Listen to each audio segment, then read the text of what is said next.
आज हम पतंजलि योग के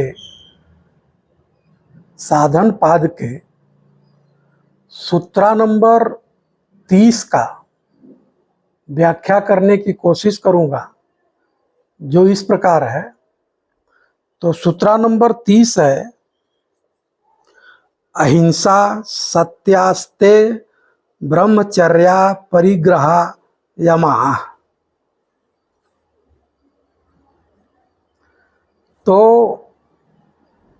इसके पहले सूत्र में पतंजलि चर्चा किए हैं कि योग के 8 अंग हैं। वो 8 अंग कौन से हैं? यम, नियम, आसन, प्राणायाम, प्रत्याहार, धारणा, ध्यान और समाधि। तो सूत्रा नंबर 30 में पतंजलि यम के बारे में बताने जा रहे हैं कि यम क्या है। तो यम को बता रहे हैं कि यहाँ पे 5 व्रत है। 5 व्रत कौन कौन से है? अहिंसा है, सत्य है, अस्तेय है, ब्रह्मचर्य है और परिग्रह है। ये 5 व्रत है, ये 5 यम है। तो पहले हम चर्चा करेंगे कि यम क्या होता है। देखो, संस्कृत में यम का मतलब मृत्यु से है, लेकिन यहाँ पे जो यम का मतलब है, यम का मतलब होता है संतुलित जीवन, आत्म अनुशासित जीवन, आत्म संयम वाला जीवन, संयमित जीवन।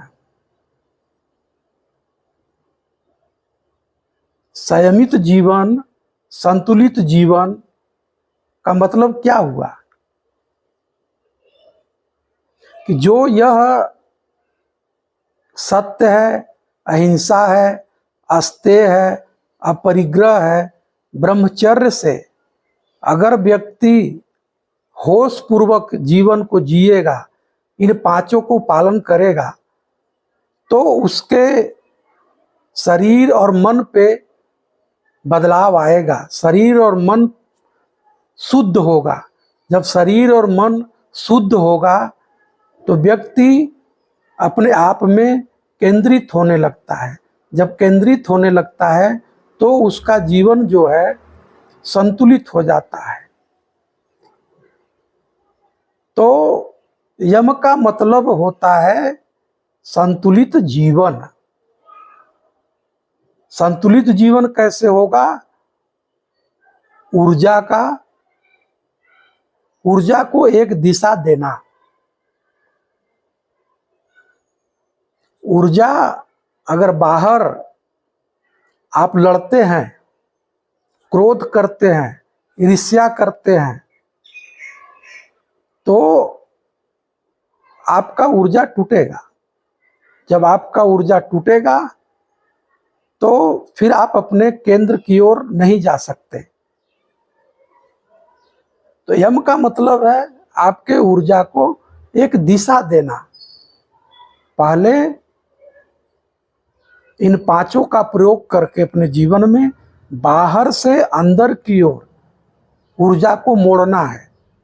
फिर परिधि से केंद्र की ओर जब आप जाते हैं, जब होश पूर्वक आप जीवन जीते हैं, तो फिर केंद्र से परिधि की ओर सत्य, अहिंसा, अस्तेय, परिग्रह और ब्रह्मचर्य केंद्र से परिधि की ओर बहने लगता है। केंद्र से परिधि की ओर पालन होने लगता है, स्वभावतः पालन होने लगता है।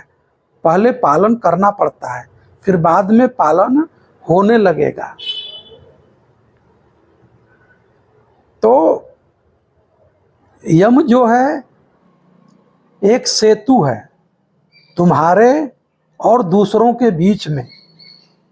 अगर आपका व्यवहार दूसरों के प्रति संयम पूर्ण होगा, रिस्पेक्ट पूर्वक होगा, एक अच्छे इन्वायरमेंट का आप निर्माण करते हैं तो आपकी ऊर्जा बचेगी और आपके जीवन में रूपांतरण जरूर होगा।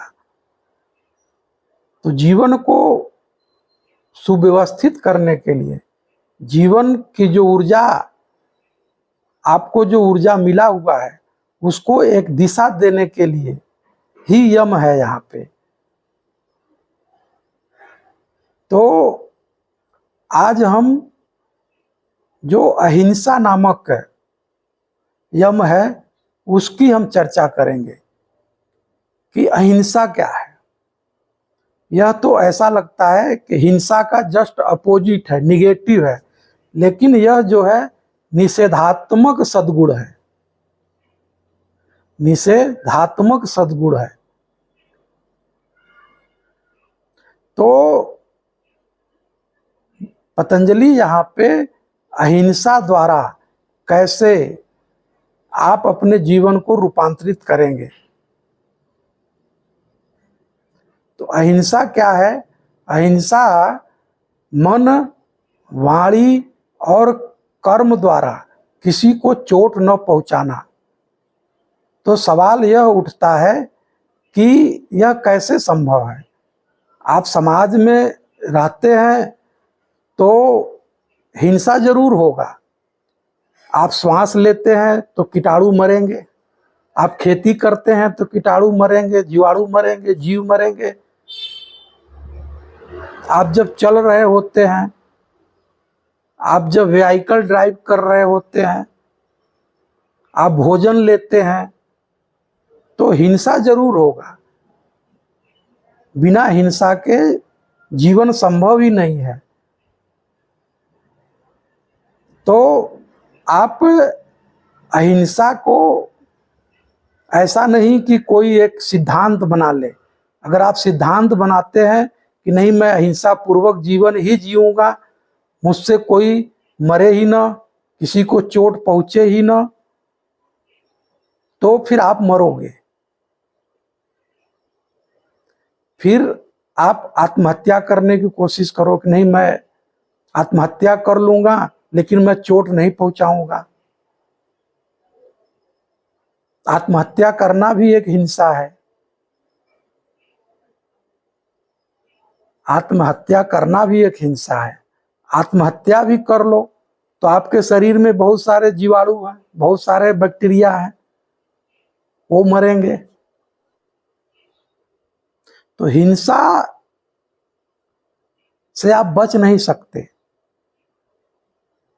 जब तक जीवन रहेगा हिंसा जरूर होगा। तो जब होश पूर्वक आप जीते हैं तो आप अपनी इच्छा से किसी को चोट आप नहीं पहुंचाते हैं। तो अहिंसा का मतलब होता है प्रेम पूर्वक जीवन, होश पूर्वक जीवन, आत्म अनुशासित जीवन। जब आप होश पूर्वक होते हैं, आप चाहते नहीं कि हिंसा हो, लेकिन हिंसा जरूर होगा। तो जब आप प्रेम पूर्वक जीवन को जीते हैं तो जितना हो सके कम से कम, जितना हो सके कम से कम आप हिंसा करें। सिर्फ जितना बच सके कम से कम हिंसा आप करिए। और जब तक जीवन है हिंसा जरूर होगा। तो अहिंसा का मतलब इतना ही है, प्रेम पूर्वक जीवन, होश पूर्वक जीवन, जितना हो सके उतना हिंसा से बचे। जो नहीं हो सकता, जो आपके हाथ में नहीं है,